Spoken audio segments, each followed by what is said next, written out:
Welcome to Anand Parmar classes. दोस्तों, आज का लेक्चर रहेगा हमारा मॉडर्न हिस्ट्री में क्रांतिकारी आंदोलन। ठीक है, इसके पहले मैं आप लोगों को स्वराज पार्टी पढ़ा चुका हूँ और मॉडर्न हिस्ट्री अपना शुरू से अंत तक पढ़ाया जाएगा। अगर आप लोगों ने पहले के वीडियो नहीं देखे हैं तो आप लोग प्लेलिस्ट में जाकर देख सकते हैं। कंटेंट में दम लगे तो आप लोग वीडियो को लाइक करें और हमारे चैनल को सब्सक्राइब करें और अपने दोस्तों के साथ शेयर करें, ताकि बेटा आपको इतिहास और जितने भी सब्जेक्ट हैं इसको पढ़ने के लिए आपको कहीं पैसा देने की ज़रूरत नहीं पड़े। आप लोगों को सारी क्लासेस आप लोगों को फ्री ऑफ कॉस्ट दी जाएगी। ठीक है, चल ये आनंद परमार क्लासेस। अब देखिए, बात समझते हैं। तो ये भारत में क्रांतिकारी आंदोलन के उदय और क्या क्या क्रांतिकारी आंदोलन हुए। तो इस क्रांतिकारी आंदोलन को अपन दो पार्ट में पढ़ेंगे। ठीक है, आज रहेगा पार्ट नंबर 1।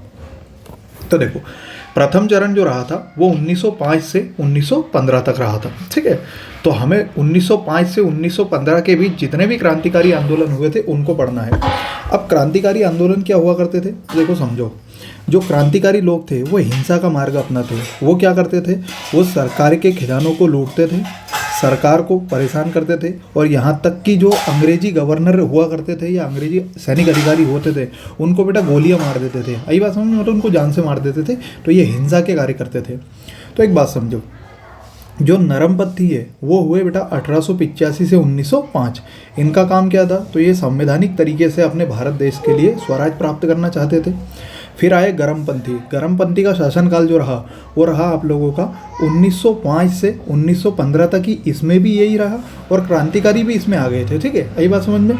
अब क्रांतिकारी आंदोलन जो है एक तो 1905 से 1915 तक चलेगा और एक चलेगा 1924 से 1947 तक या 46 तक। ठीक है, तो अभी हमें पहला पार्ट पढ़ना है। तो नरमपंथी लोग क्या करते थे, ये संवैधानिक तरीके से या पत्र पत्रिका के माध्यम से या मान के चलिए सत्याग्रह के माध्यम से देश को स्वतंत्रता दिलवाना चाहते थे। गर्मपंथी लोग क्या करते थे, ये आंदोलन करके बहिष्कार करते थे, जुलूस निकालते थे, परंतु अहिंसा तरीके से, है ना, कोई उपद्रव नहीं मचाते थे। ये गर्मपंथी करते थे। और क्रांतिकारी लोग जो है वो हिंसा के कार्य करते थे। वो सरकारी जो ब्रिटिश अधिकारी हुआ करते थे, ब्रिटिश सैनिक हुआ करते थे, उनको जान से मार देते थे। ठीक है, आई बात समझ में। अब नरमपंथी, गर्मपंथी और क्रांतिकारी तीनों आपको समझ में आ गया होगा। ठीक है, चल आगे बात करें। क्रांतिकारी आंदोलन जो है वो सबसे पहले प्रारंभ कहाँ से हुआ, तो ये महाराष्ट्र से हुआ था। ठीक, परंतु सबसे बड़ा जो गढ़ था वो कौन सा था, बंगाल। प्रारंभ महाराष्ट्र से हुआ था, परंतु सबसे बड़ा गढ़ कौन सा था, बंगाल में।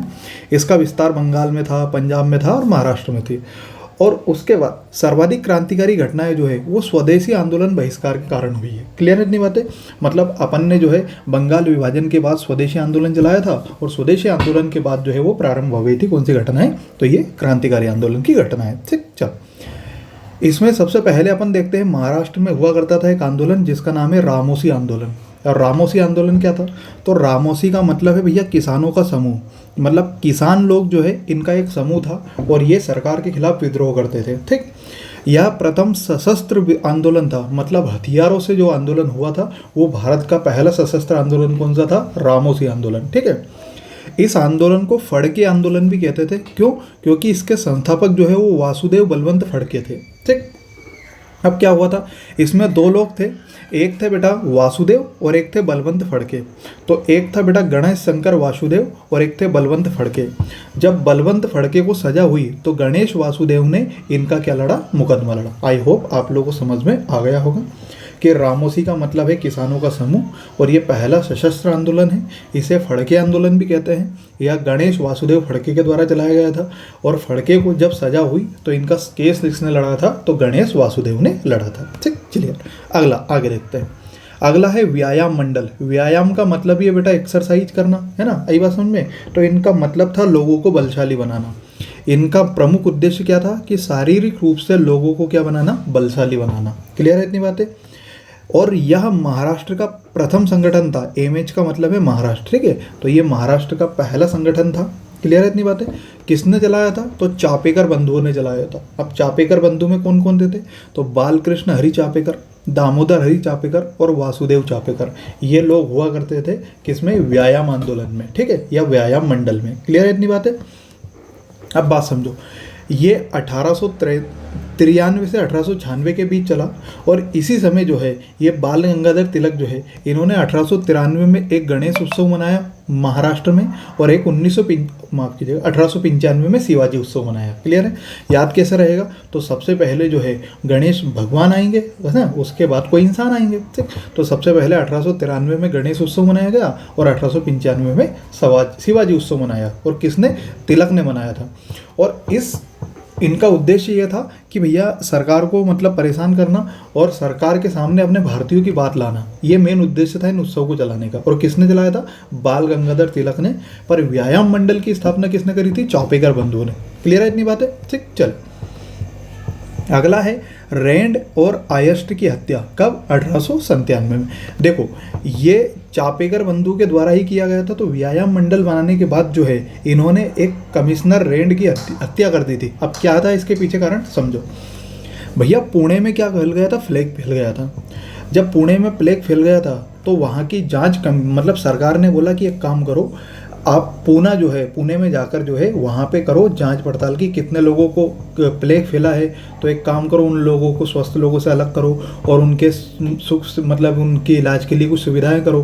तो इसके लिए पूना जांच समिति की एक बनाई गई, जिसका अध्यक्ष था कमिश्नर रैंड, और उनका एक साथी था कौन? लेफ्टिनेंट एयरस्ट। क्लियर है इतनी बातें? इन दोनों से बोला गया कि एक काम करो, आप पूना में जितने भी लोग हैं जो प्लेग से फैले हैं उन लोगों का पता लगाइए कि कितने लोग जो है वो प्लेग से प्रभावित हैं। अब ये क्या करते थे? ये घर घर जाकर पता करते थे कि कौन लोग जो है वो प्लेग से परेशान हुआ है या किस व्यक्ति को प्लेग की बीमारी हुई है। प्लेग का मतलब है काली मौत। ठीक है? अब ये क्या करते थे? उस बहाने तो जाते प्लेग की बीमारी के कारण, परंतु भारतीय महिलाओं से अभद्र व्यवहार करते थे। ठीक है? तो जांच के दौरान इन्होंने महिलाओं से क्या करा? अभद्र व्यवहार किया, जिससे गुस्सा किसको आया? तो चापेकर बंधुओं को गुस्सा आया।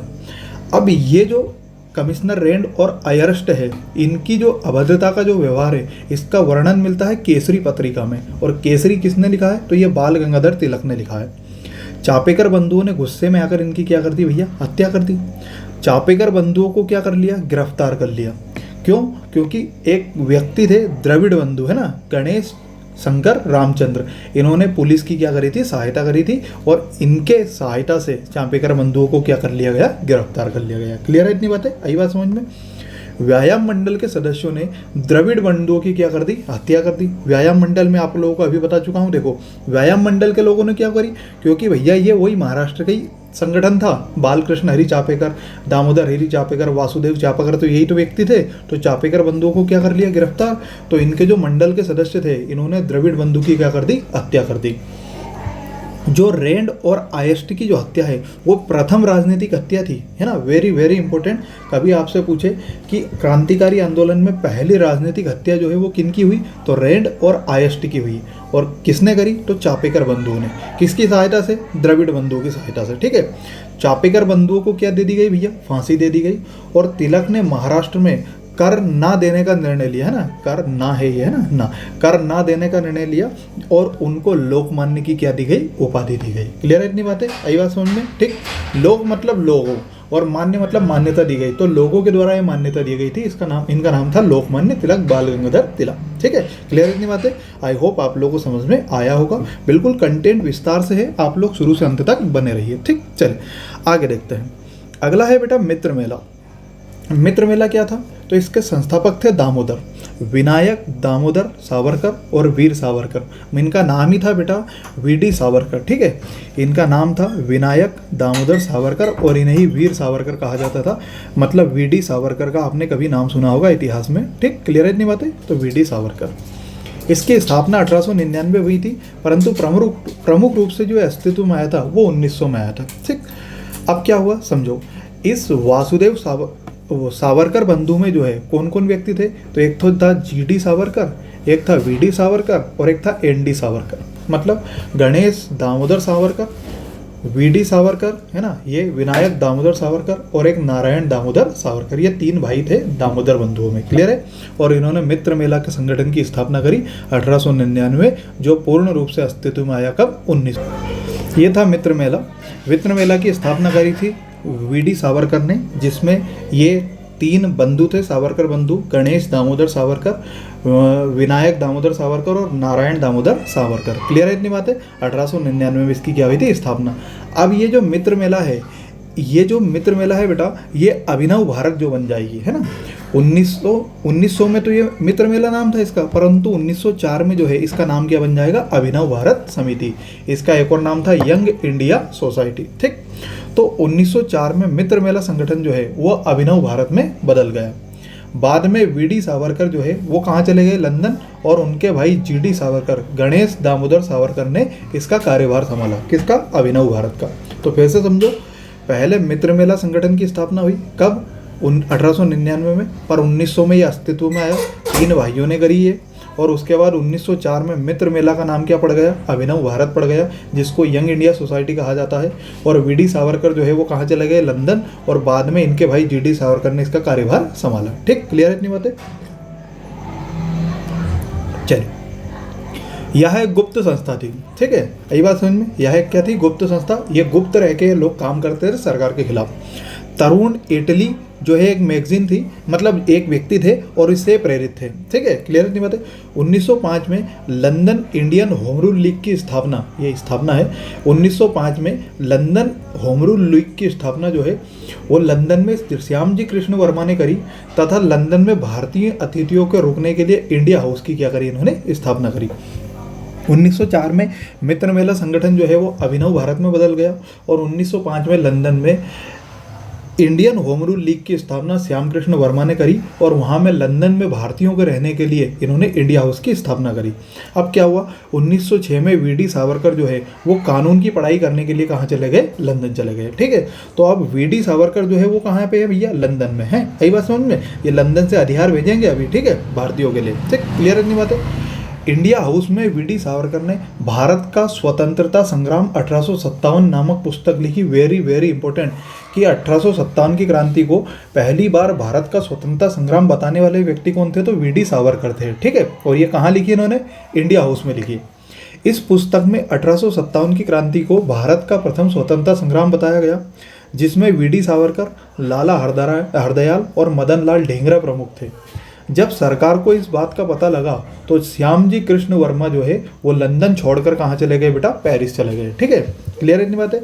श्यामजी कृष्ण वर्मा की बात कर रहा हूँ, जिन्होंने भैया लंदन में Indian home rule league society की क्या करी, स्थापना करी। तो श्यामजी कृष्ण वर्मा जो है वो लंदन छोड़कर पेरिस चले गए। तो अब इंडिया हाउस में कौन ठहर रहे थे, वीडी सावरकर। तो वीडी सावरकर ने इंडिया हाउस का जो नेतृत्व है वो अपने हाथ में ले लिया। क्लियर है इतनी बात, समझ में आई। देखो सबसे पहले क्लियर, देखो मैंने क्या पढ़ाया, सबसे पहले मित्र मेला, इसकी दामोदर माफ़ कीजिए, दामोदर बंधुओं ने स्थापना करी कब, 1899 में, परंतु 1900 में ये अस्तित्व में आया। 1904 में मित्र मेला का नाम क्या पड़ गया, अभिनव भारत, जिसको ही यंग इंडिया सोसाइटी कहा जाता है, भारत, अभिनव भारत। ठीक, उसके बाद जो है वासुदेव वीडी सावरकर जो है वो कहाँ चले गए, लंदन पढ़ाई करने के लिए, और इन्होंने अपने भाइयों जो है गणेश दामोदर सावरकर को इसका कार्यभार अपने हाथों में दे दिया।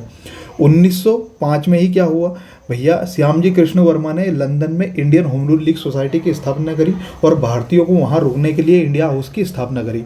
अब जब भैया क्या करते थे, वीडी सावरकर इस इंडिया हाउस में रुकने लगे पढ़ाई करने के लिए, कानून की पढ़ाई करने के लिए लंदन में, तो इन्होंने ये भारत का स्वतंत्रता संग्राम 1857 की किताब लिखी, जो भारत के स्वतंत्रता संग्राम को, मतलब 1857 की क्रांति को भारत का स्वतंत्रता संग्राम बताने वाले पहले व्यक्ति थे। अब इसमें वीडी सावरकर, लाला हरदयाल और मदन लाल ढींगरा थे इंडिया हाउस में। भैया जब सरकार को पता लग गया तो जो श्यामजी कृष्ण वर्मा है वो लंदन छोड़ के कहाँ चले गए, पेरिस चल गए, और इंडिया हाउस का नेतृत्व किनके हाथ में आ गया, वीडी सावरकर के। एक एक चीज़ें पॉइंट टू पॉइंट बता रहा हूँ, विस्तार से बता रहा हूँ, है ना, कहानी के जैसे याद रखना है, ये रटोगे तो भूल जाओगे। ठीक है, चल आगे समझो। अगला है करजन वायली की हत्या। ये कब हुई, 1 जुलाई 1909। समझो, करजन वायली जो है वो भारत सचिव का अंगरक्षक था। क्लियर है इतनी बात है, बॉडीगार्ड था भैया ये भारत सचिव का। इसने छात्रों की एक सभा बनाई थी, जिसके माध्यम से ये इंडिया हाउस की क्या करता था, जासूसी करता था। ये देखता था कि इंडिया हाउस में जो भारतीय लोग हैं वो अंग्रेज़ों के खिलाफ क्या क्या षड्यंत्र कर रहे हैं, इस बात का ये ध्यान रखता था। ठीक, मदन लाल ढींगरा ने क्या करा, करजन वायली की हत्या कर दी 1 जुलाई 1909, और इनको क्या दे दी गई, फांसी दे दी गई। क्लियर है इतनी बातें। तो फिर से समझो, एक एक चीज़ें बेटा एक एक स्टेप बाय स्टेप एक एक से जुड़ी हुई है। सबसे पहले मैंने आप लोगों को बताया मित्र मेला, वो बनी Abhinav Bharat, young India society, Damodar V D Savarkar जो है वो फिर चले गए लंदन, लंदन में इंडिया हाउस में रुके। जब भैया सरकार को इसका पता लग गया तो श्यामजी कृष्ण वर्मा लंदन छोड़कर कहाँ चले गए, पेरिस चले गए। उसके बाद करजन वाइली की हत्या हुई। क्यों हुई? क्योंकि भैया करजन वाइली जो है इंडिया हाउस की क्या करता था, जासूसी करता था। क्लियर है इतनी बात है? ठीक है, अगर समझ में नहीं आए तो वीडियो खत्म होने के बाद आप लोग इस वीडियो को एक बार और देख लेना। ठीक है, चल अगला है बेटा नासिक षड्यंत्र केस। अब नासिक षड्यंत्र केस था, क्यों समझो।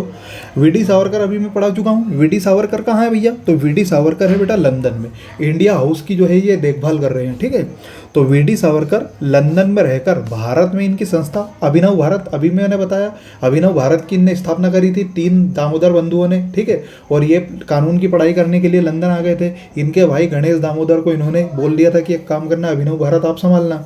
तो इन्होंने क्या करा, लंदन में रहकर भारत में अपनी संस्था अभिनव भारत के लिए हथियार भेजते थे। ठीक है, ये बात है, जो भी लेटेस्ट में नए हथियार आते थे बढ़िया, ये जो है ये कहाँ भेज देते थे, भारत में, कि बढ़िया इन अंग्रेजों को जो है खूब मारो तुम। ठीक है, अब इसमें बेटा 20 क्राउन पिस्तौल थी और कुछ क्या थे, कारतूस थे। क्लियर है इतनी बातें? वीडी सावरकर पर क्रांतिकारी लेख एवं कविताओं के लिए नासिक के जिला मजिस्ट्रेट जैक्सन ने केस लगाया। क्लियर है इतनी बात है? नासिक के जिला मजिस्ट्रेट जो है जैक्सन ने क्या लगाया बेटा, केस लगाया। क्यों? क्योंकि एक बात समझो, वीडी सावरकर जो है वो क्रांति लेख लिखते थे, यही बात समझ में, जिससे बेटा भारतीय लोग जो है इनके भाई वगैरह और भारतीय लोग जो है भारतीय क्रांतिकारी जो है वो मतलब इनको उकसाते थे ये। तो नासिक कहाँ है, महाराष्ट्र में। ठीक है, तो महाराष्ट्र में ये चल रहा था। तो बेटा नासिक के जिला मजिस्ट्रेट जैक्सन ने इनको क्या इन पर क्या लिखे कि भैया एक काम करो, इन पर केस चलाया। ठीक, अब एक बात समझो, ये जो जैक्सन है ना ये भी निपट जाएगा। ठीक है, 1909 में अनंत लक्ष्मण करहने ने क्या करी, जैक्सन की हत्या कर दी। क्लियर है इतनी बात है? यही बात समझ में। नासिक के जिला मजिस्ट्रेट जैक्सन ने इन पर केस चलाया, वीडी सावरकर पर। अनंत लक्ष्मण कन्हरे ने जैक्सन की क्या कर दी, हत्या कर ली, जिससे 37 लोगों पर क्या चलाएगा भैया, केस चलाएगा। तथा अनंत लक्ष्मण कन्हरे, गोपाल कृष्ण कर्वे और विनायक देशपांडे को क्या दी गई बेटा, फांसी। अब वीडी सावरकर क्या करते, ये लंदन से गिरफ्तार कर लिए गए और लंदन से गिरफ्तार करने के बाद इनको भारत लाया गया और भारत में लाकर बेटा आजीवन कारावास के तहत काला पानी की क्या दे दी गई, सजा दे दी गई। काला पानी की सजा जो है वो अंडमान निकोबार में दिया करते थे। ठीक है, कई क्षमा याचना देने के बाद इनको 1921 में क्या कर दिया, रिहा कर दिया गया और 3 साल तक बेटा रत्नागिरी जेल में बंद कर दिया गया। क्लियर है इतनी बातें? ठीक है, तथा हिंदुत्व पुस्तक की क्या करी, रचना करी। वीडी सावरकर ऐसे व्यक्ति थे जिनको 2 बार आजीवन कारावास की क्या सुनाई गई, सजा सुनाई गई। क्लियर है इतनी बातें? फिर से समझो, मित्र मेला संगठन की स्थापना कब हुई बेटा, 1899 में। 1900 में ये मतलब ये मान के चलिए कि 1900 में जो है ये पूर्ण रूप से जो है अपने अस्तित्व में आया था। 1904 में मित्र मेला संगठन का नाम अभिनव भारत कर दिया। 1906 में वीडी सावरकर जो है वो लंदन चले गए थे। क्यों? क्योंकि 1905 में ही Indian home rule league society की स्थापना हुई थी लंदन में, श्यामजी कृष्ण वर्मा ने करी थी और इंडिया सोसाइटी की स्थापना करी थी। जब भैया अंग्रेज़ों को पता लग गया कि इंडिया सोसाइटी में जो है वो भारतीय जो लोग हैं वो अंग्रेज़ों के खिलाफ षड्यंत्र करते हैं, तो श्यामजी कृष्ण वर्मा जो है वो लंदन छोड़कर कहाँ चले गए, पेरिस। और भैया इंडिया हाउस का जो कार्यभार है वो वीडी सावरकर के हाथ में चला गया। वीडी सावरकर पहले वैसे व्यक्ति थे जिन्होंने 1857 की क्रांति को भारत का पहला स्वतंत्रता संग्राम बनाया। वीडी सावरकर लंदन में रहकर बेटा अपनी जो मतलब अभिनव भारत संस्था है उसके लिए पिस्तौल भेजा करते थे। मनासिक के जिला मजिस्ट्रेट जैक्सन ने इन पर केस चलाया। अनंत लक्ष्मण करे ने इनकी क्या कर दी, हत्या कर दी।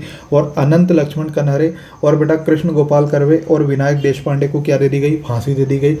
वीडी सावरकर को भैया लंदन से गिरफ्तार कर लिया गया और इनको काय की सज़ा दी गई, काला पानी की सज़ा दी गई। और उसके बाद बेटा अत्यंत क्षमा याचना करने के बाद 1921 में इनको क्या कर दिया गया, रिहा कर दिया गया और 3 साल रत्नागिरी जेल में इनको नज़रबंद कर रखा है। ठीक है, इन्होंने हिंदुत्व पुस्तक की रचना करी और वीडी सावरकर ऐसे व्यक्ति थे जिनको 2 बार आजीवन कारावास की क्या दी गई, सजा दी गई। आई होप आप लोगों को इतना समझ में आ गया होगा। चलिए आगे बढ़ते हैं, चलिए आगे देखते हैं। यह था नासिक षड्यंत्र केस। ठीक है, विनायक दामोदर सावरकर, गणेश दामोदर सावरकर, है ना, दाजी वमन नारायण जोशी। ठीक, क्लियर नहीं बात है? चल आगे समझते हैं। अगला है देखो बंगाल क्षेत्र पढ़ लेते हैं, क्या था बंगाल क्षेत्र में। तो 1857 की क्रांति के बाद जो है, 1857 की क्रांति अपन हार गए थे, तो भैया एक व्यक्ति थे राजनारायण बसु। इनको ऐसा लगा कि भारतीय लोग जो है वो अब थोड़े से शांत हो गए हैं, क्योंकि 1857 की क्रांति हार गए। तो राजनारायण बसु ने क्या करा, 1866 में बेटा एक बंगाल में जातीय गौरव सांदीपनि सभा की स्थापना करी और भारतीयों को जोड़ने का काम किया। और यह सभा जिम्नास्टिक पर आधारित थी। बाद में राजनारायण बसु ने संजीवनी की स्थापना करी और ये प्रथम गुप्त सभा थी। क्लियर है इतनी बातें, आई बात समझ में। तो बंगाल क्षेत्र में बेटा 1866 में राजनारायण बसु ने जातीय गौरव सांदीपनि सभा की क्या करी, स्थापना करी। यह सभा जिम्नास्टिक पर आधारित थी और बेटा राजनारायण बसु ने संजीवनी जो है प्रथम गुप्त सभा मानी जाती है, इसकी स्थापना करी कहाँ पे, बंगाल में। ठीक, क्लियर है इतनी बात। चल आगे बात करते हैं। जिम्नास्टिक मतलब ये जिम्नास्टिक गेम वगैरह खेलते हैं ना, इस तरह की संस्था थी एक तरह से, है ना। मतलब एक्सरसाइज वगैरह करवाते थे लोगों को, वहाँ पे उन लोगों को युद्ध कौशल सिखाते थे कि किस तरह से अंग्रेजों से लड़ना है। ठीक, क्लियर इतनी बात। चले अब है अनुशीलन समिति। ठीक, अनुशीलन समिति बेटा ये कहाँ थी, ढाका। ठीक, बंगाल में। इसका नाम दिया किसने, नरेंद्र भट्टाचार्य ने। क्लियर इतनी बातें, मतलब नाम सुझाया गया था नरेंद्र भट्टाचार्य ने, नाम दूसरे लोगों ने दिया था। किन लोगों ने दिया था मैं आगे बताऊँ। ठीक, 1902 में बंगाल में व्यायामशाला की क्या हुई, स्थापना हुई। जिसके संस्थापक पुलीन दास, प्रथम मित्र सतीश चंद्र बसु और चित्तरंजन दास थे। यह व्यायामशाला 1909 में अनुशीलन समिति बन गई, जिसे बंगाल की प्रथम गुप्त सभा मानी जाती है। अब आपको लगेगा कि सर अभी तो आपने संजीवनी बताई और आप जो है आप कौन सी बता रहे हो, अनुशीलन समिति। तो ये मैंने लिख भी दिया है कि संजीवनी सभा जो ना होने पर परीक्षा में प्रथम गुप्त सभा जो है वह अनुशीलन समिति को लगाना है। अगर परीक्षा में प्रथम गुप्त सभा आए तो आप लोगों को संजीवनी सभा लगाना है, और अगर संजीवनी सभा ना हो तो आपको परीक्षा में क्या लगाना है, अनुशीलन समिति को लगाना है। और ढाका जो है इसकी शाखा थी। अभी बताया मैंने आप लोगों को, ढाका बंगाल में इसकी क्या थी बेटा, शाखा। तो फिर से समझो, पहले जो है व्यायामशाला की स्थापना हुई, ये माफ करना, व्यायामशाला जो है वो बंगाल में चल रही है। तो सबसे पहले बेटा व्यायामशाला की स्थापना हुई, जिसका संस्थापक है पुलीन दास, प्रथम मित्र सतीश चंद्र बसु और चित्तरंजन दास। ठीक, 1907 में व्यायामशाला को जो है अनुशीलन समिति बना दिया। जिस तरह से मित्र मेला को अभिनव भारत बनाया था, इसी तरह से व्यायामशाला को अनुशीलन समिति बना दिया। और ये बंगाल की पहली जो है गुप्त सभा मानी जाती है। और अगर परीक्षा में संजीवनी ना रहे तो आप लोगों को अनुशीलन समिति लगाना है। और ढाका में बेटा इसकी क्या थी, शाखा थी। क्लियर है इतनी बात है। ठीक, चल आगे बात करते हैं। 1907 में वारेंद्र कुमार घोष और भूपेंद्र नाथ दत्त, वारेंद्र कुमार घोष जो है ये अरविंद घोष के भाई थे, और भूपेंद्र नाथ दत्त जो है ये स्वामी विवेकानंद के भाई थे। ठीक, चले तो 1907 में वारेंद्र कुमार घोष और भूपेंद्र नाथ दत्त ने व्यायामशाला को अनुशीलन समिति नाम दिया। क्लियर है इतनी बात है। तो व्यायामशाला को अनुशीलन समिति नाम किसने दिया, वारेंद्र कुमार घोष और भूपेंद्र नाथ दत्त ने। ठीक, सिस्टर निवेदिता जो है इसकी एकमात्र महिला सदस्य थी। इनका नारा था कि खून के बदले क्या लेना भैया, खून लेना। किनसे, अंग्रेजों से। ये पत्र पत्रिकाओं और साहित्य के माध्यम से देशभक्ति जो है वो जागृत करते थे। क्रांतिकारियों को भर्ती करके व्यायाम करा के ये बढ़िया क्या करवाते थे, प्रशिक्षण करवाते थे कि भैया उनको एक्सरसाइज करवाते थे। क्रांतिकारियों को उनको फिट रखने की सलाह देते थे और उनको बोलते थे कि आप भारत देश की आज़ादी के लिए लड़ो। ठीक, विदेश से हथियार मंगाना, कारखाने स्थापित करना, हथियार बनाने का प्रशिक्षण करना, चंदा इकट्ठा करना, धनवान लोगों से पैसे निकालना, सरकारी खजाना लूटना, ये इनके प्रमुख उद्देश्य थे। भूपेंद्र नाथ दत्त ने एक युगांतर, वारेंद्र कुमार घोष ने भवानी मंदिर और ब्रह्म बांधव उपाध्याय जो है उन्होंने संध्या, और अरविंद घोष ने वंदे मातरम के माध्यम से क्रांतिकारी विचारों का क्या किया, प्रचार किया। ठीक, ये इनकी पत्रिकाएं थी। तो भूपेंद्र नाथ दत्त की पत्रिका कौन सी थी, युगांतर, वारेंद्र कुमार घोष की भवानी मंदिर, ब्रह्म बांधव उपाध्याय की संध्या और अरविंद घोष की वंदे मातरम पत्रिका के माध्यम से इन्होंने क्या करा, इन्होंने क्रांतिकारी विचारों का क्या किया बेटा, प्रकाशन किया। कंफ्यूज नहीं होना है कि वंदे मातरम तो जो है बंकिम चंद्र चटर्जी ने लिखा है, वो गीत है बेटा, है ना, ये पत्रिका है। ठीक, क्लियर नहीं बात है। अब है युगांतर समिति। युगांतर समिति क्या है, तो देखो इसको अरविंद घोष की सलाह पर वारेंद्र कुमार घोष जो अरविंद कुमार घोष के जो है वो छोटे भाई थे, और भूपेंद्र नाथ दत्त जो है वो विवेकानंद के छोटे भाई थे। उन्होंने युगांतर पत्रिका चलाई जो साप्ताहिक थी, और इसके माध्यम से क्रांतिकारी लेख लिखे। तो एक बात ध्यान रखना कि युगांतर समिति किसने चलाई, तो वारिंद्र कुमार घोष ने और भूपेंद्र नाथ दत्त ने। भूपेंद्र नाथ दत्त जो है विवेकानंद के छोटे भाई थे, और वारिंद्र कुमार घोष जो है वो अरविंद घोष के छोटे भाई थे। ठीक, क्लियर है इतनी बात है। चल आगे बात करते हैं। अब क्रांतिकारी आंदोलन में कौन कौन सी पत्र पत्रिकाएं जो है वो सहायक थी, इनके बारे में बात कर लेते हैं। तो पहला था आनंद मठ, जिसको लिखा था किसने, बंकिम चंद्र चटर्जी ने 1882 में। आनंद मठ से ही एक युद्ध घोष वंदे मातरम लिया गया है, और वंदे मातरम को गीत गाने के लिए कितने सेकंड लगते हैं, 65 सेकंड लगते हैं। भवानी मंदिर जो है पत्रिका किसने निकाली, अरविंद घोष ने, अभी पढ़ा चुका हूँ। मुक्ति कौन पाथे, तो ये युगांतर पत्रिका में प्रकाशित जो है वो लेखों का क्या है, संग्रह है। ये भुगांतर नहीं है, युगांतर है। ठीक है। वंदे मातरम पत्रिका किसने निकाली, अरविंद घोष ने। और संध्या पत्रिका किसने निकाली, तो ब्रह्म बांधव उपाध्याय ने। ये प्रमुख पत्रिकाएं थी जो भैया क्रांतिकारी आंदोलन में भारतीयों का क्या कर रही थी, सहयोग कर रही थी, उनका मनोबल बढ़ा रही थी। ठीक, आई बात समझ में। चलिए और आगे देखते हैं। अगली है केसरी, जिसको बाल गंगाधर तिलक ने लिखा। ठीक, एक थी बेटा केसरी और एक थी मराठा। ठीक है, ये मराठा, दो पत्रिकाएं थी किनकी, बाल गंगाधर तिलक की। जो मराठा है ये इंग्लिश में लिखी हुई थी। ठीक है, किसमें, इंग्लिश में। और केसरी जो है ये मराठा भाषा में लिखी हुई थी। ठीक, युगांतर जो है ये भूपेंद्र नाथ दत्त और वारिंद्र कुमार घोष ने लिखी थी। क्लियर है इतनी बातें, आई बात समझ में। ठीक, चलिए आगे बढ़ते हैं। अगले क्रांतिकारी आंदोलन देखते हैं। अगला है बेटा अलीपुर षड्यंत्र केस, कोश नहीं है ये, अलीपुर षड्यंत्र केस। ठीक है, और इसे ही कहा जाता है मणिक तल्ला षड्यंत्र, जो 1908 में हुआ था। ठीक, अब अलीपुर षड्यंत्र केस या मणिक तल्ला षड्यंत्र क्या था, इसको समझो आप। तो मणिक तल्ला षड्यंत्र केस कहाँ हुआ था, तो ये असम में हुआ था। ठीक है, तो एक व्यक्ति थे हेमचंद्र कानूनगो, इनको बम बनाने के लिए भेजा गया कहाँ पे, पेरिस। बोले जाओ तुम बम बनाने की कला सीखो और बढ़िया पेरिस जाओ तुम। वीरेंद्र नाथ घोष ने, ठीक है, वारिंद्र नाथ घोष ने मणिक तल्ला में हथियार बनाने का कारखाना खोला तथा सभा बुलाई, लेकिन वारिंद्र कुमार घोष की लापरवाही के कारण भैया सबका पकड़े गए। क्लियर नहीं बात, इनकी गलती से बेटा बम फट गया था वहाँ पे, तो भैया ये सारे के सारे लोग पकड़े गए। अरविंद घोष, वारिंद्र कुमार घोष और हेमचंद्र कानूनगो अन्य आदि को गिरफ्तार कर लिया गया। नरेंद्र गोसाई को पुलिस ने गवाह बना लिया, परंतु इनकी हत्या जो है कन्हैया लाल और सत्येंद्र नाथ बोस ने कर दी, जिन्हें बाद में क्या दे दी गई बेटा, फांसी दे दी गई। तथा चितरंजन दास की वकालत से अरविंद घोष जो है वो बच निकले। इन सबको तो फांसी दे दी गई, परंतु चितरंजन दास जो है बेटा उन्होंने केस लड़ा और बेटा अरविंद घोष को इन्होंने बचा लिया।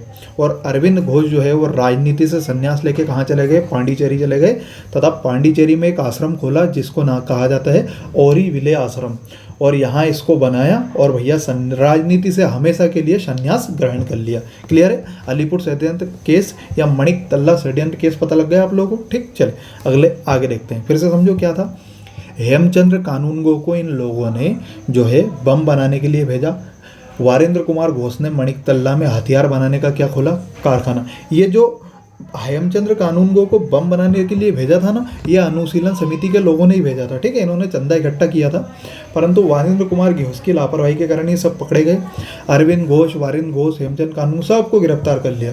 नरेंद्र गोसाई को पुलिस ने गवाह बना लिया, परंतु उसकी हत्या कर दी थी किसने, कन्हैया लाल और सत्येंद्र नाथ बोस ने। ठीक, अब इन सबको तो क्या दे दी गई बेटा, फांसी दे दी गई, परंतु अरविंद घोष को किसने बचा लिया, चितरंजन दास ने बचा लिया। अरविंद घोष जो है वो पांडिचेरी चले गए, वहाँ इन्होंने ओरीविले आश्रम की स्थापना करी और उन्होंने राजनीति से क्या कर लिया, संन्यास ग्रहण कर लिया। क्लियर इतनी बात है। ठीक, चल आगे बढ़ते हैं।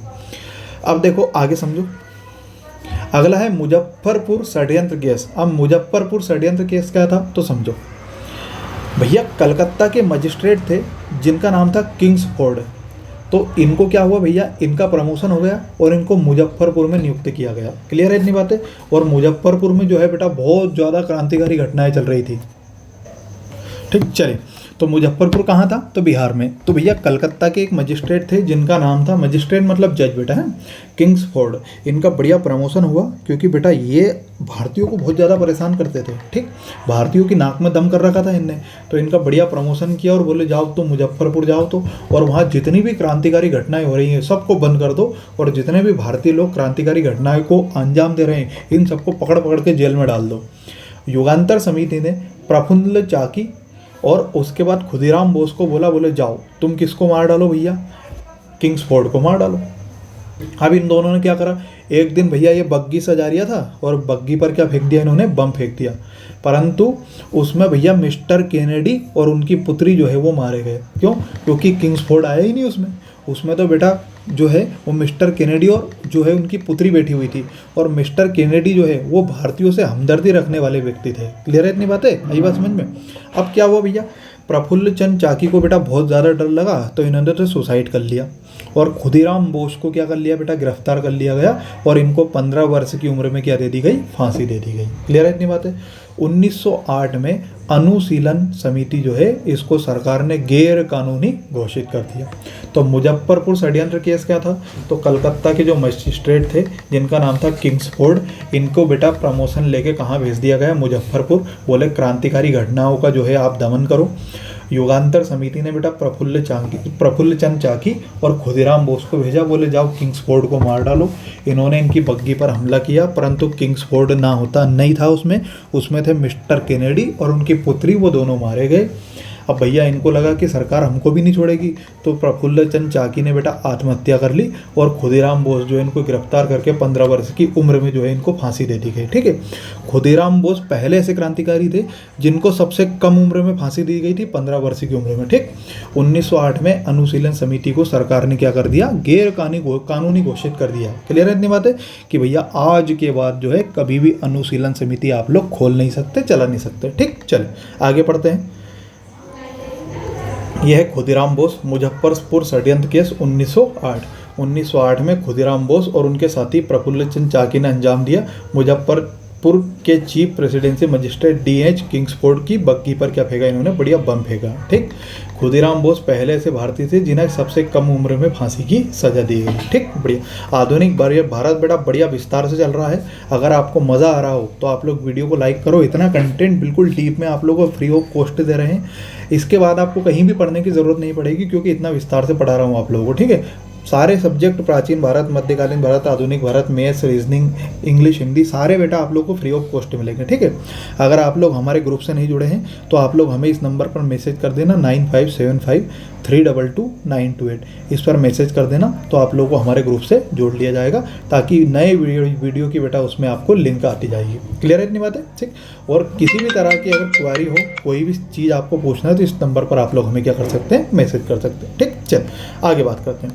अगला है दिल्ली षड्यंत्र केस 1912। अब इसको समझो क्या था भैया, 1911 में दिल्ली दरबार लाया गया और उसमें बंगाल का विभाजन जो है वो रद्द कर दिया गया, और 1911 के दिल्ली दरबार में दिल्ली को राष्ट्रीय राजधानी बनाने की घोषणा कर दी गई। ठीक है, क्लियर है इतनी बातें। तत्कालीन वायसराय लॉर्ड हॉर्डिंग ने 1912 में दिल्ली में भव्य समारोह की घोषणा करी। क्लियर है इतनी बातें, आई बात समझ में। तो 1911 में दिल्ली दरबार का आयोजन किया गया जिसमें बंगाल विभाजन रद्द कर दिया गया। मैं बंगाल विभाजन सब पढ़ा चुका हूँ आप लोगों को पहले, अगर आप लोगों ने नहीं देखे तो पिछली क्लास आप जाकर देख सकते हैं। और दिल्ली को राष्ट्रीय राजधानी बनाने की घोषणा करी। तत्कालीन वायसराय जो थे वो लॉर्ड हॉर्डिंग थे। इन्होंने 1912 में दिल्ली में भव्य समारोह की क्या कर दी, घोषणा कर दी, और भव्य समारोह हुआ बेटा, है ना। ठीक है, चल। रास बिहारी बोस, उसके बाद सचिंद्र नाथ सान्याल ने, इन्होंने होर्डिंग दूती पर 2 बार, ये देखो मतलब भैया टाइपिंग मास्टर को देखो यहाँ होर्डिंग दूती लिखा ना तो ये लिख दिया 2 बार, है नहीं, 2 बार, 2 बार। ठीक, मतलब उनका भी लिखना गलत नहीं है बेटा, बिल्कुल, है ना। स्टेप बाय स्टेप जैसा आपको पढ़ा रहे हैं वैसे लिख रहे हैं, है ना। 2 बार नहीं है बेटा, ये होर्डिंग दूती है, 2 का मतलब दूती। क्लियर है इतनी बात, चले। तो रास बिहारी बोस, सचिंद्र नाथ सान्याल ने होर्डिंग दूती को मारने की क्या बनाई, बढ़िया योजना बनाई। अमीर चंद, अवध बिहारी, बाल मुकुंद, वसंत कुमार विश्वास ने लॉर्ड हॉर्डिंग द्वितीय पर क्या फेंक दिया बेटा, बम फेंक दिया, पर वो बेचारा बच गया था। ठीक, हाथी पर सवार होकर जा रहा था चांदनी चौक पर। ये चांदनी चौक देखना दिल्ली में कभी। 13 लोगों पर केस चलाया गया और इन चारों को क्या दे दी गई बेटा, फांसी दे दी गई। किन किन को, तो अमीर चंद, अवध बिहारी, बाल मुकुंद और वसंत कुमार विश्वास, इनको फांसी दे दी गई। ठीक, रास बिहारी कहाँ भेज गए, भाग गए बेटा, जापान भाग गए, और 1942 में इंडियन इंडिपेंडेंस लीग का गठन किया। अब ये इंडियन इंडिपेंडेंस लीग और आज़ाद हिंद फौज क्या है मैं आगे पढ़ाऊंगा जब आपको सुभाष चंद्र बोस पढ़ाऊंगा, ठीक है। तो रास बिहारी बोस जो है वो जापान भाग गए और 1942 में इंडियन इंडिपेंडेंस लीग जो है इनका गठन किया तथा आज़ाद हिंद फौज के गठन में इन्होंने महत्वपूर्ण भूमिका निभाई, ठीक है। फिर से समझो क्या था ये। तो 1912 का दिल्ली षड्यंत्र केस ये था कि भैया लॉर्ड हार्डिंग द्वितीय जो है इस पर इन्होंने आक्रमण करने की कोशिश करी, जिसमें बेटा ये बच गया था, हाथी पर सवार था दिल्ली के चांदनी चौक में। तो अमीर चंद, अवध बिहारी, बाल मुकुंद और बसंत कुमार विश्वास जो है इन चारों को फांसी दे दी गई और रास बिहारी बोस जो है वो कहाँ पे भाग गए, जापान भाग गए, जहाँ 1942 में इन्होंने क्या करा, इंडियन इंडिपेंडेंस लीग की गठन करी तथा आज़ाद हिंद फौज के गठन में महत्वपूर्ण भूमिका निभाई। क्लियर है इतनी बातें, ठीक है। यह था भैया दिल्ली दरबार। दिल्ली दरबार 1911 में लगा। टोटल दिल्ली दरबार कितने लगे, 3। ये मैं आपको विस्तार से पढ़ा चुका हूँ। 1, 4 या 5 मिनट का वीडियो जो है बेटा ये दिल्ली दरबार पर ही मैंने दिया है, इसलिए भले ही ये छोटे वीडियो दिए हैं मैंने, परंतु बेटा विस्तार से दिए हैं पूरी चीज़ें, है ना। तो पहला दिल्ली दरबार लिटन के समय लगा 1877 में। दूसरा दिल्ली दरबार जो है लॉर्ड कर्जन के समय 1903 में लगा था और तीसरा दिल्ली दरबार जो है 1911 में लॉर्ड हार्डिंग द्वितीय के समय लगा था, ठीक। अच्छा, मुझे आप लोग ये बताइए कि 1877 में, 1903 में और 1911 में जब ये तीनों दिल्ली दरबार लगे तो इन तीनों वर्षों में दिल्ली में भारत आने वाले जो है व्यक्ति कौन थे, किन के लिए लगाया गया था। अगर आप लोगों ने पहले के वीडियो देखे होंगे और अगर ईमानदारी से पढ़ाई करी होगी तो आप लोगों को पता होगा, ठीक है। नोट्स बनाते रहना बेटा अच्छे से, है ना। वैसे मैं PDF दूंगा आप लोगों को, पर खुद के नोट्स बनाने की बात ही अलग रहती है, तो आप लोग खुद के नोट्स बनाना, बड़ा मजा आएगा आप लोग, ठीक है। उसके बाद आपको डबल से पढ़ने की जरूरत नहीं पड़ेगी, ठीक। चलिए अब देखो आगे देखते हैं पंजाब आंदोलन। शायद मेरे हिसाब से ये लास्ट ही है, हाँ यही है, ठीक है। चलिए अब देखते हैं पंजाब आंदोलन। तो पंजाब आंदोलन क्या था समझो। 1904 में पंजाब में जतिन मोहन चटर्जी ने एक गुप्त संगठन की क्या करी, स्थापना करी। किसने, जतिन मोहन चटर्जी ने। अब इसके सदस्य कौन कौन थे, तो एक तो लाला हरदयाल थे, लाला लाजपत राय थे और सरदार अजीत सिंह थे। ये सरदार अजीत सिंह और कोई नहीं, ये भगत सिंह के चाचा थे, ठीक है। तो 1904 में पंजाब में जतिन मोहन चटर्जी ने एक गुप्त संगठन की क्या करी, स्थापना करी, जिसके सदस्य थे लाला हरदयाल, लाला लाजपत राय और सरदार अजीत सिंह, ठीक है। ये सब किसानों की समस्या के लिए आंदोलन कर रहे थे। लाला लाजपत राय ने अनहैप्पी इंडिया तथा लाला हरदयाल ने हिट्स फॉर सेल्फ कल्चर नामक पुस्तक निकाली, ठीक। क्लियर है इतनी बात है। तो भैया ये सब किसानों की समस्या, आपको पता है पंजाब जो है बेटा किसानों के लिए बहुत ज़्यादा जाना जाता है, ठीक है। तो ये सब किसानों की समस्या के लिए लड़ रहे थे। तो लाला लाजपत राय ने unhappy India, very very very important कि अनहैप्पी इंडिया के लेखक कौन है बेटा, तो लाला लाजपत राय, कई बार परीक्षा में पूछा जा चुका है, ठीक है। तथा लाला हरदयाल की पुस्तक कौन सी थी, हिट्स फॉर सेल्फ कल्चर, ठीक है। सरदार अजीत सिंह ने अंजुमन ए मोहब्बानी ए वतन नामक संगठन बनाया तथा भारत माता नामक अखबार निकाला और पगड़ी संभाल जटा पगड़ी संभाल का नारा दिया। एक मूवी है the legend of Bhagat Singh Ajay Devgan की, उसमें देखना ये गाना है पूरा कि पगड़ी संभाल जटा पगड़ी संभाल, ठीक है। मूवी देखना, बहुत अच्छी मूवी है। उसमें पूरा बेटा विस्तार से बताया गया है कि क्रांतिकारियों को किस तरह से मतलब सरकार ने, ब्रिटिश लोगों ने प्रताड़ित किया था जेल में। सही बात समझे। लाहौर अनशन हुआ था, जतिन दास की शहादत थी। ये मैं आपको वैसे क्रांतिकारी आंदोलन के सेकंड पार्ट में बताऊंगा, ये सारी चीज़ें मैं आपको पढ़ाऊंगा विस्तार से, पर मूवी देखना तो और अच्छे से समझ में आ जाएगा, ठीक है। तो सरदार अजीत सिंह ने अंजुमन ए मोहब्बानी ए वतन नामक संगठन बनाया तथा भारत माता नामक अखबार निकाला और पगड़ी संभाल जटा पगड़ी संभाल का क्या दिया, नारा दिया। लाला लाजपत राय, सरदार अजीत सिंह को देश निकाला की सज़ा दी गई कि भैया तुम भारत देश में आ ही नहीं सकते। लाला हरदयाल जो है वो कहाँ चले गए, विदेश चले गए। तो लाला लाजपत राय और लाला अजीत सिंह को तो देश निकाला की सज़ा दी गई और लाला हरदयाल जो है वो कहाँ चले गए, विदेश चले गए। तथा 1908 में यहाँ का आंदोलन जो है वो अमीर चंद्र के हाथ में आ गया, ठीक है। अब क्या हुआ, अमीर चंद्र के हाथ में आया। अब देखो मैं कहानी रिलेट करके बताता हूँ, आपको मजा आ जाएगा। 1912 में इस गुट के सदस्यों ने लॉर्ड हार्डिंग पर बम मारने की क्या चलाई, षड्यंत्र चलाया। कहाँ पे, दिल्ली में। ये अब भी हाल में आपको बता चुका हूँ। देखो एक बार देखो, ये देखो कहीं लिखा होगा आप लोगों का, ये देखो अमीर चंद, है ना। तो बेटा जब ये जो पंजाब आंदोलन है बेटा, ये क्रांतिकारी आंदोलन, ये किन के हाथ में आया, अमीर चंद के हाथ में। तो अमीर चंद, अवध बिहारी, बाल मुकुंद और बसंत कुमार विश्वास, ये चारों एक साथ मिले और लॉर्ड हार्डिंग पर बेटा इन्होंने क्या फेंका, बम फेंका, ठीक है। और इन के कारण बेटा लॉर्ड होर्डिंग तो बच गया था और इन 4 लोगों को क्या दे दी गई, फांसी दे दी गई। ठीक है, तो कहानी एक दूसरे से रिलेटेड ही है, यही बात समझ में, कहीं भी बेटा आप लोगों से अलग नहीं है ना। तो बने रहिए, बड़ा मज़ा आएगा आप लोगों को। ठीक, तो चलिए उसके बाद क्या समझा, तो बेटा अच्छा ये लिख दिया मैंने कि इसको पहले अपन पढ़ चुके हैं। ठीक है, तो ये था आपको पंजाब आंदोलन। ये बेटा सारे के सारे आंदोलन थे, बिल्कुल विस्तार से पढ़ाया मैंने। आप आई होप आप लोगों को अच्छे से समझ में आ गया होगा। ठीक है, ये था आप लोगों का क्रांतिकारी आंदोलन का पार्ट नंबर 1। ठीक, पार्ट नंबर 1 ये 1905 से 1915 तक चलता है। अगला लेक्चर जो है वो क्रांतिकारी आंदोलन का पार्ट नंबर 2 रहेगा, 1924 से 1946। कैसा मज़ा आया, अगर कंटेंट में वास्तविक में दम लगे और आप तो बिल्कुल है ना, ये मान के चलिए बेटा कि मज़ा आ जाएगा आप लोगों को कंटेंट में, है ना। बिल्कुल ऐसा लगेगा कि हाँ वास्तविक में डीप में कंटेंट दिया है। तो बेटा अगर कंटेंट अच्छा लगे तो वीडियो को जो है, हमारे वीडियो को लाइक कीजिए, क्योंकि ताकि हम लोग भी मेहनत कर रहे हैं आप लोगों के लिए, पीपीटी बना रहे हैं, उसके बाद वीडियो ला रहे हैं, है ना। तो आपके दोस्तों को शेयर कीजिए ताकि वो लोग भी, उनका भी भला हो सके और हम लोग को भी बेटा मोटिवेट मिले। ठीक है, और हमारे टीचर भी अच्छे और अगले वीडियो बनाएं। सारे सब्जेक्ट आप लोगों को बिल्कुल फ्री दिए जाएंगे यहाँ पे। और बेटा चैनल को हमारे को सब्सक्राइब कीजिए और अपने दोस्तों को भी सब्सक्राइब करवाइए। ठीक है, तो thanks for watching Anand Parmar classes. मिलते हैं अगले वीडियो में क्रांतिकारी आंदोलन का भाग नंबर 2। तब तक के लिए टाटा, बाय बाय, जय हिंद, जय भारत, स्वस्थ रहें, मस्त रहें।